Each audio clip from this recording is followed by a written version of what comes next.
দিয়েছি পোস্তটা। তো এবার পোস্তটা দিয়ে একটু ঢাকা দিয়ে রান্না করে নেবো 5 মিনিট, তারপরে আবারও আসছি। চলুন 5 মিনিট পর আসছি। নমস্কার, আমি আবারও চলে এসেছি একটা রেসিপির সঙ্গে। আজ করব ঝিঙে আলু পোস্ত। ঝিঙে আলু পোস্ত আমরা সবাই খাই, করে থাকি, কিন্তু আমি একটু অন্য রকমভাবে করব। এর মধ্যে এই যে ছোট্ট ছোট্ট পেঁয়াজগুলো আমি গোটা গোটাই দেব।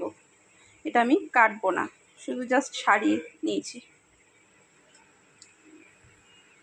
তেল গরম বসিয়ে দিয়েছি, দিয়ে দিচ্ছি শুকনো লঙ্কা আর ফোড়নে 5 ফোড়ন। তো ফোড়নটা ভাজা হয়ে যায়, আসছে।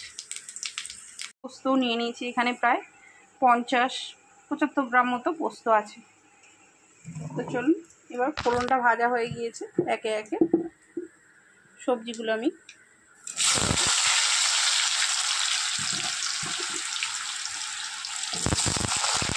সবই একসঙ্গে দিয়ে দেবো।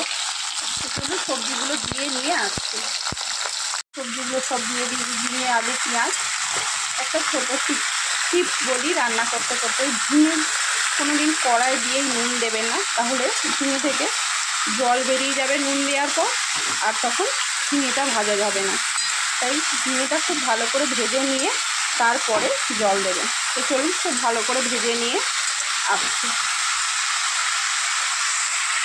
এটা আমি মশলা নিয়ে সব মশলাগুলো নিয়ে নিয়েছি। এখানে আছে জিরে ধনে গুঁড়ো, লঙ্কা গুঁড়ো আর হলুদ গুঁড়ো।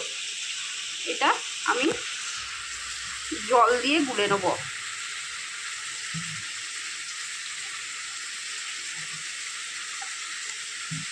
আর এখানে আমি পোস্তটা পেস্ট করে নিয়েছি। তো চলুন আসছি।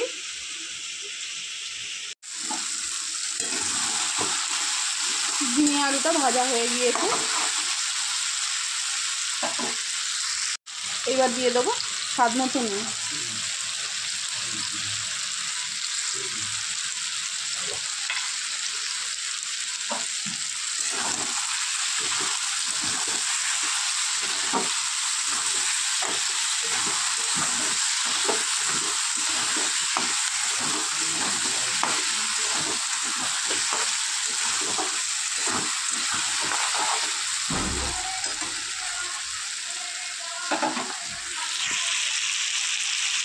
এইবার আমি মশলাটা যেটা পেস্ট তৈরি করে রেখেছি ওটা দিয়ে দেবো।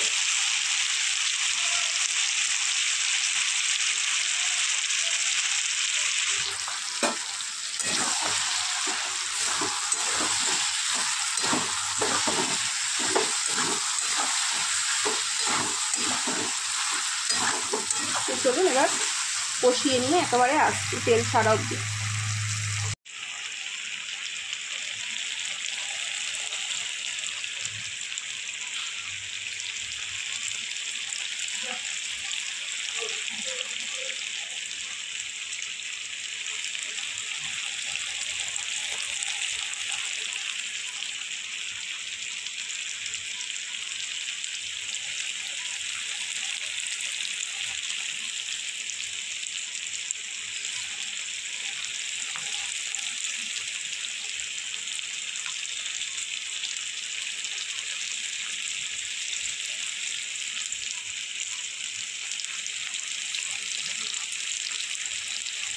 খুব ভালো করে কষিয়ে নিয়েছি, এই যে তেলও ছেড়ে দিয়েছে। এবার দিয়ে দেবো পরিমাণ মতো জল। আমি একটু মাখা মাখা রাখবো, তাই একটু জলটা বেশি দেবো। আপনারা যদি শুকনো করতে চান তাহলে একটু জলের পরিমাণটা কমিয়ে দেবে।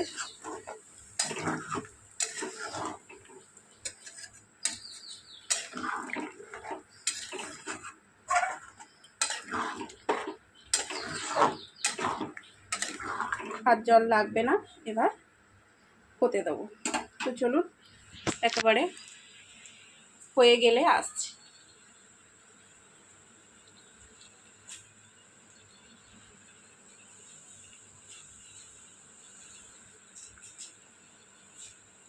তো চলুন দেখি।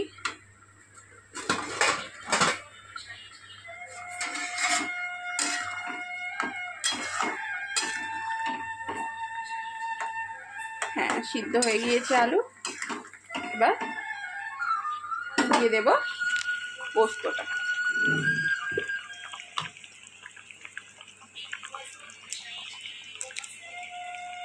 তো চলুন পোস্তটা দিয়ে নিয়ে আসছি। দিয়েছি পোস্তটা, তো এবার পোস্তটা দিয়ে একটু ঢাকা দিয়ে রান্না করে নেবো 5 মিনিট, তারপরে আবারও আসছি। চলুন 5 মিনিট পর আসছি। তৈরি হয়ে গিয়েছে আমার ঝিঙে আলু পোস্ত পেঁয়াজ দিয়ে। তো চলুন এবার নামিয়ে নিয়ে আসছি। তৈরি হয়ে গিয়েছে আমার ঝিঙে আলু পেঁয়াজের পোস্ত। রেসিপিটা যদি ভালো লেগে থাকে অবশ্যই লাইক শেয়ার আর সাবস্ক্রাইব করে দেবেন। আর রেসিপি সম্পর্কে কিছু জানার থাকলে অবশ্যই আমায় কমেন্ট করবেন, আমি তার রিপ্লাই দেবো। তো চলুন আজকের মতো টাটা, দেখা হবে অন্য কোনো দিন অন্য কোনো রেসিপির সঙ্গে।